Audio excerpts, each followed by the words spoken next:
Suara bantingan piring yang sangat keras membuat para pelayan yang ada dalam ruangan itu terkejut. Mereka melihat ke arah piring dan butiran nasi yang berserakan di lantai. Kini, tatapan mereka beralih pada Zaidan yang baru saja membanting piring itu. "Aku tidak menyukai nasi goreng. Siapa yang membuat ini?" Suara Zaidan menggeram penuh kemarahan. Salah satu pelayan maju mendekat pada Zaidan. Saya yang membuat itu, Tuhan. Bukankah Anda menyukai menu makanan itu?" Biur, siraman air langsung menerpah permukaan wajah pelayan wanita itu, membuat pelayan yang lain sontak terkejut dengan tindakan majikannya. Entahlah, akhir-akhir ini majikan mereka selalu marah dan mengamuk tidak jelas, tapi mereka yakin penyebab Tuan Zaidan seperti ini ada sangkut pautnya dengan kepergian Nasita. "Jangan pernah membuat makanan ini. Aku tidak menyukainya," sentak Zaidan. Ia begitu membenci segala sesuatu yang bersangkutan dengan Nasita. Bahkan 1 bulan lebih, ia masih belum bisa menemukan wanita itu. Kesulitan Zaidan menemukan Nasita membuat rasa kebencian tertanam kuat pada wanita itu, dan kebencian itu semakin mengakar dalam hatinya karena Nasita membawa kabur anaknya. Lihat saja, jika ia menemukan wanita itu, ia akan mengurungkan dalam sebuah penjara. Sementara itu di sisi lain, seorang wanita cantik tampak tersenyum melihat pakaian bayi yang tertata rapi di rak-rak. Tidak terasa usia kandungannya sebentar lagi akan memasuki usia 4 bulan. Tidak sabar rasanya menunggu kelahiran anak pertamanya. "Ada yang bisa saya bantu, Bu?" Karyawan toko menghampiri Nasita. "Saya mencari pakaian bayi," jawab Nasita. Tidak apa-apa jika ia memberi pakaian bayi sedikit, meskipun kelahirannya masih lama. "Pakaian seperti apa yang Anda inginkan?" "Di sini tersedia pakaian untuk bayi laki-laki dan perempuan. Kami juga ada diskon jika Anda membeli beberapa lembar pakaian bayi," ucap karyawan itu sambil memperlihatkan pakaian bayi yang laris di toko tersebut. Nasita mengusap-usap perutnya sambil memilih-milih pakaian yang karyawan itu tunjukkan. Semuanya terlihat cantik dan bagus, apalagi ia begitu gemas kala melihat Bandu kecil. Jika anaknya perempuan, maka akan sangat lucu sekali jika menggunakan ini. "Saya ingin membeli beberapa pakaian bayi ini. Terlihat cocok sekali jika digunakan bayi laki-laki maupun perempuan."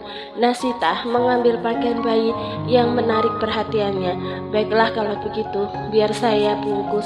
"Apa ada tambahan lagi, Bu?" "Tidak ada, itu saja." "Baiklah." Karyawan itu segera berjalan menuju meja kasir dengan Nasita yang mengikuti dari belakang. "Kita beli pakaian untuk Dedek sedikit dulu ya.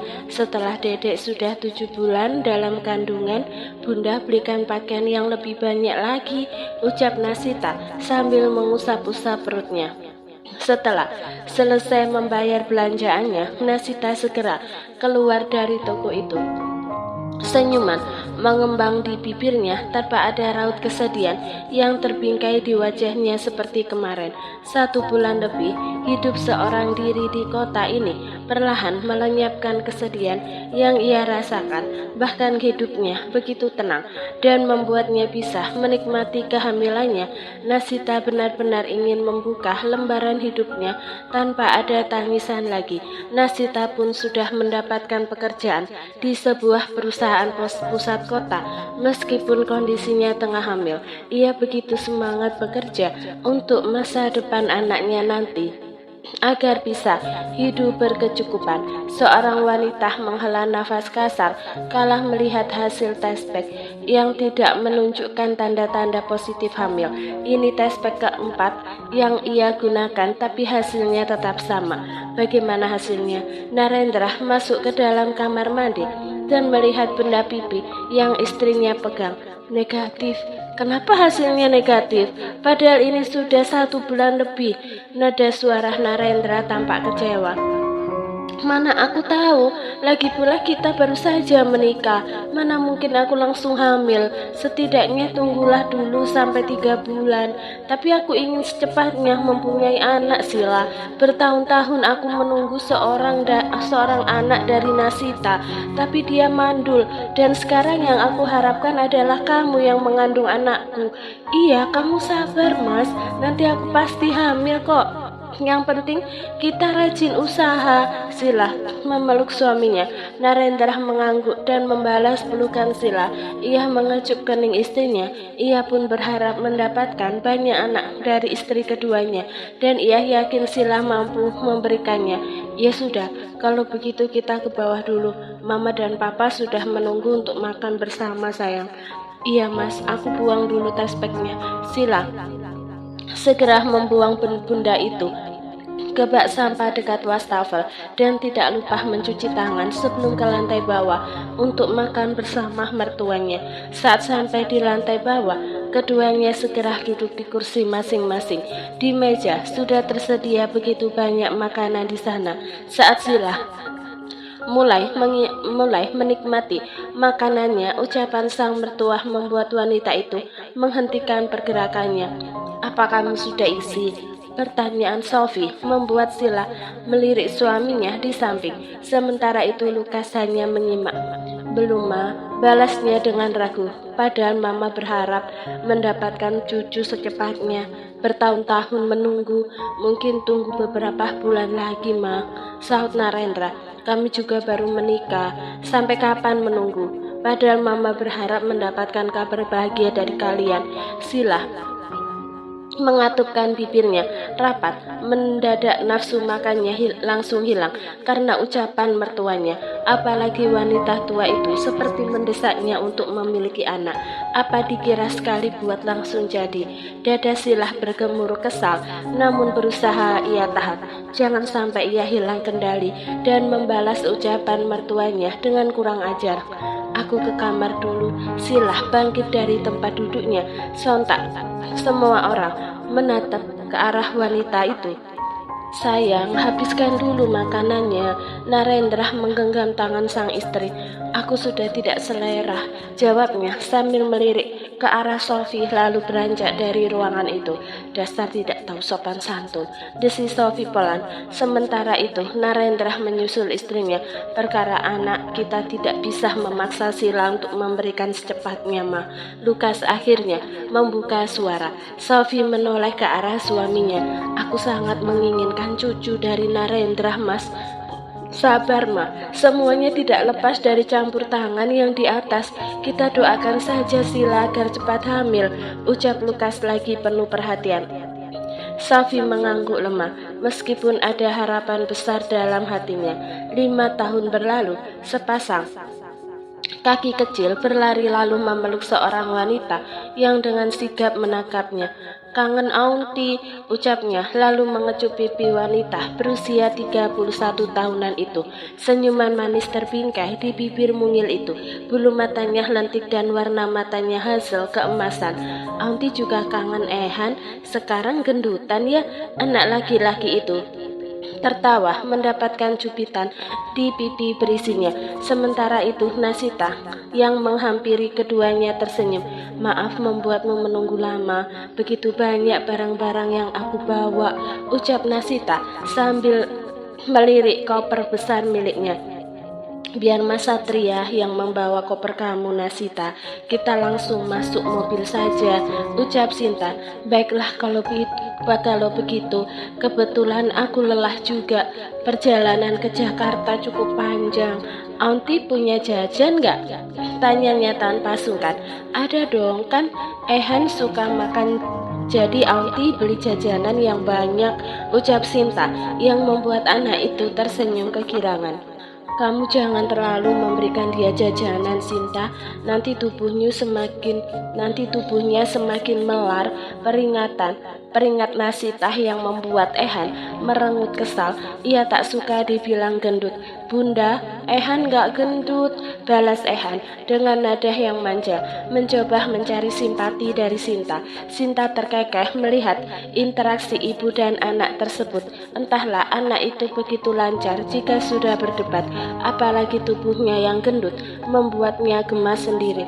Aku senang sekali kamu kembali datang ke Jakarta. Aku kira setelah masalah beberapa tahun yang lalu, kamu tidak akan kesini lagi, ucap Sinta. Nasita menghela nafas berat lalu berucap, mau bagaimana lagi?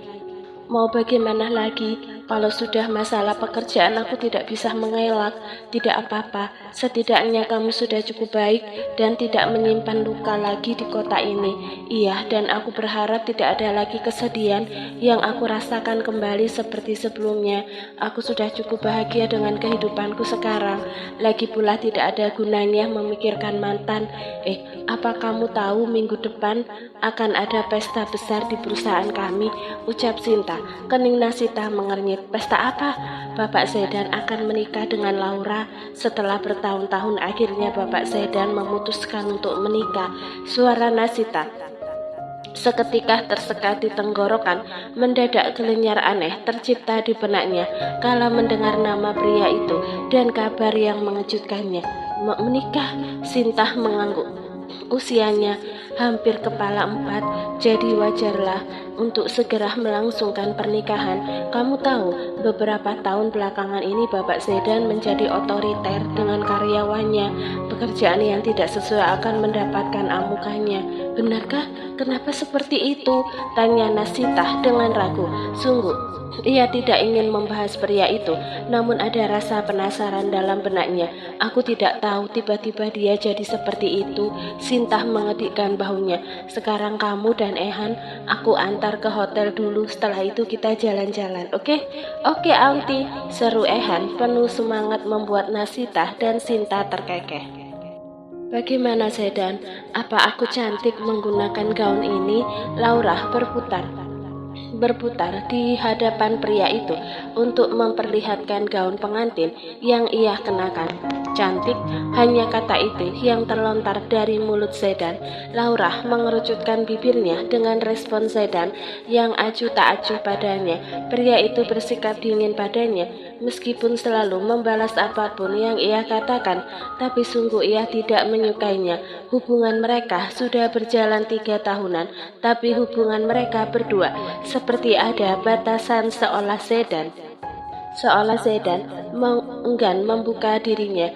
Meskipun begitu, Laura akan berusaha meluluhkan hati Zedan, dan ia berpikir dengan mereka berdua menikah, maka sikap Zedan akan berubah hangat dan manis padanya. Apa masih lama? Aku ada urusan pekerjaan sebentar lagi, ucap Zedan sambil melirik arloji di pergelangan tangannya. Kita baru saja datang ke butik ini, keluh Laura manja. Lebih baik kamu kesampingkan dulu pekerjaanmu itu. Pekerjaan ini lebih penting daripada harus menemanimu melakukan fitting pakaian. Sudah hampir 1 jam aku di sini, desis Zedan tajam. Laura menelan kasar ludahnya dengan ucapan Zedan yang bernada kasar. Tapi ini jauh lebih penting daripada pekerjaanmu itu, Zedan. Kamu selalu tidak ada waktu untukku. Dan sekarang aku hanya minta ditemani fitting baju pengantin saja sulit. Om Lukas sudah bilang kamu akan menemani aku seharian ini, ucapnya dengan kesal. Zedan menghela nafas pelan sambil memijat pangkal hidungnya sejenak. Laura tersenyum kala pria itu diam dan tidak membalas ucapannya. Sudah pasti Zedan tidak bisa berkutik dengan kata-kata yang ia lontarkan.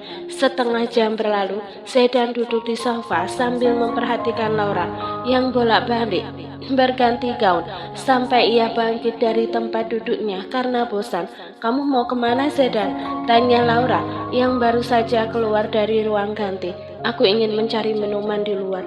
Baiklah, tapi jangan lama-lama. Kamu juga harus mencoba pakaian pengantin juga. Zedan hanya diam lalu berlalu.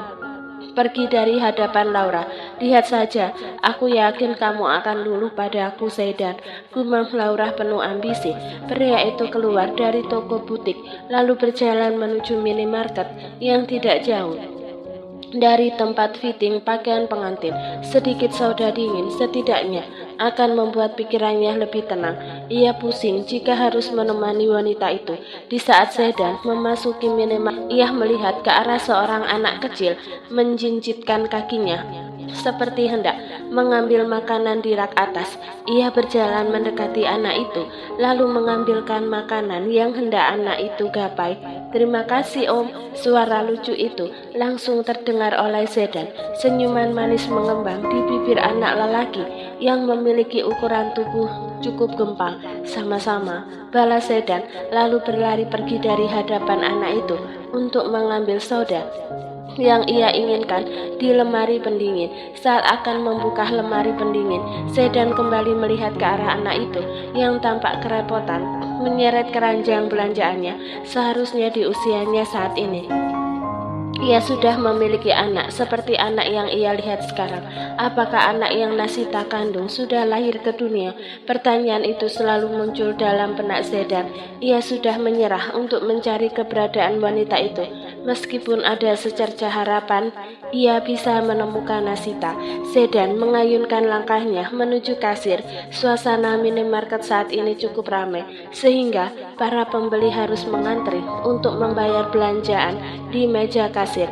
Tatapan Sedan tidak sengaja melihat Sinta yang tengah berjalan ke arahnya sambil menggandeng anak kecil yang tadi. Kamu kenapa ada di sini? Tanya Sedan mendengar suara yang familiar.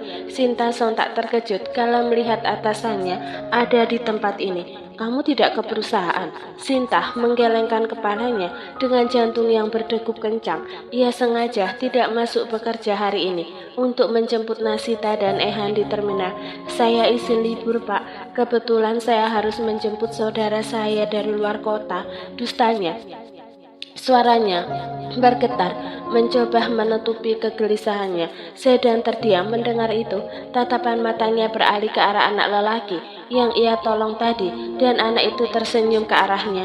Tanpa sadar sudut bibirnya terangkat, menunjukkan sedikit senyum. Tatapan anak itu menciptakan kehangatan dalam benaknya yang sulit ia jabarkan. Melihat senyuman dan tatapan matanya mengingatkan ia dengan seseorang. Siapa dia? Tanya Sedan begitu penasaran. Sinta melirik ke arah Ehan di sampingnya. Dia keponakan saya, Pak. Sedan mengangguk samar mendengar itu. Tangannya terulur mengusap puncak kepala anak itu. Dia terlihat lucu. Sinta tersenyum mendengar itu. Sementara anak lelaki itu mengerjapkan matanya melihat manik mata pria di hadapannya yang sama dengannya. Warna mata Om sama kayak Ehan, ucapnya pelan sambil menunjuk ke arah mata Sedan. Mendengar hal tersebut, sontak Sedan melihat ke arah mata anak itu. Sepertinya ayah atau ibumu merupakan orang luar. Ehan mengangguk. Iya, kata Bunda, ayah Ehan bukan orang Indonesia, makanya mata Ehan berbeda. Anak itu tampak bangga mengatakan itu, seolah bahagia memiliki fisik yang mirip dengan sang ayah. Sedan terkekeh ringan. Ia merogoh saku celananya, lalu mengeluarkan beberapa lembar uang di sana. Ini untukmu. Terima kasih, Om. Tidak perlu memberikan uang, Pak. Tolak Sinta kala Ehan hendak mengambil uang itu. Tidak apa-apa, ini uang jajan untuknya. Sedan segera memberikan uang itu yang langsung disambut oleh Ehan. Anak itu tersenyum senang. Saya merasa tidak enak dengan Bapak. Sinta tampak canggung. Sedan hanya tersenyum tipis. Ia segera maju ke meja kasir kala gilirannya untuk membayar belanjaannya. Om itu baik banget, Aunty, ucap Ehan pada Sinta sambil menggenggam uang dalam tangannya. Tapi lain kali Ehan tidak boleh menerima pemberian orang lain. Nanti Bunda marah, peringat Sinta. Anak itu mengerucutkan bibirnya. Ehan memang diajarkan Nasita untuk tidak mudah menerima barang atau uang sekalipun dari orang lain. Nasita tidak ingin putranya terbiasa mengharapkan pemberian orang lain. Nasita mengemasi barang-barang yang akan dibawa ke tempat rapat nanti. Bosnya mengatakan mereka akan datang ke perusahaan sahabat yang sudah terjalin erat dan sangat menguntungkan masing-masing perusahaan. Bunda, suara pekikan Ehan membuat Nasita sedikit terkejut. Ia menatap ke arah pintu. Ehan memeluk kaki Nasita dengan senyuman mengembang.